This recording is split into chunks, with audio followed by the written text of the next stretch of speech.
Hello and welcome to Thoughts from the Green Room with your host, Jeff Mays. This week's topic is on creative catalysts.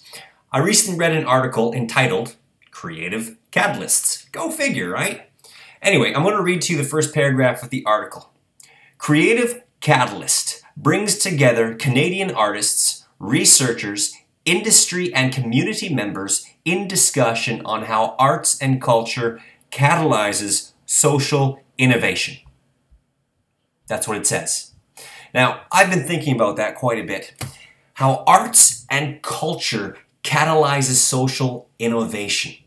And I was wondering what it is about the arts and culture that does this exactly. And I've been discussing it over and tossing it around. And I'd like to think that as artists, we are often challenging the social norms because art reflects life or life reflects art, depending on which way you go.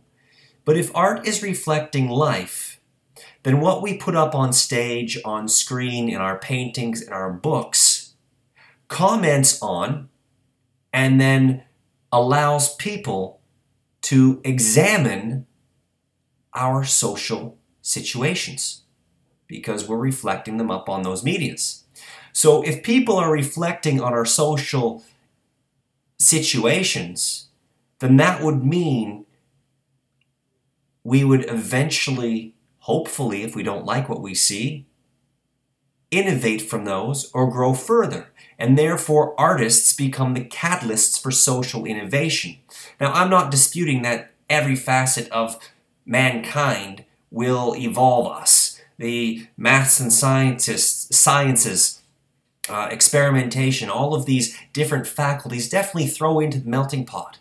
But I'd like to think that because the arts and culture are typically in the face of the people on a consistent and regular basis through books, paintings, poetry, media, all these various things, I'd like to think because we're constantly in the face, we are the forerunners of the process towards social change. Often sciences, maths happen in the background in the terms of experimentation, lab work. Things are discovered and then they're brought forward to the people who then push it all forward.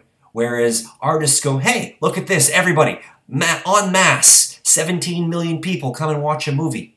17 million people get to think simultaneously about something. I'm not saying that one is better than the other. I just think it's interesting how the arts and culture can be strong catalysts, and I believe them to be in the forefront of some of the other disciplines. I also find it interesting in that thought that arts and culture, as the forerunner of social change, are so often neglected by our people in power. There's my political statement for the day. Whoa! Anyway, this symposium that's going to happen is going to bring together various groups of artists, as you heard in the thing, and they're going to work on how arts are effective towards social change. This brings me around to you and your challenge for the week. What do you do on a regular basis for yourself to catalyze social innovation or social change? Do you have a group of people you meet with regularly? Do you write poetry and share it with friends and get commentary on it? Do you share your work in any fashion and get feedback on it and then discuss it? What is it that you're doing on a weekly basis to challenge yourself and your circle towards social change and innovation? I don't know what that is, but you should. And I challenge you, if you're not doing anything, to create something that will demonstrate the catalyst for social innovation and change. There is your challenge for the week. Those are your thoughts from the Green Room. And I will see you again in 1 week's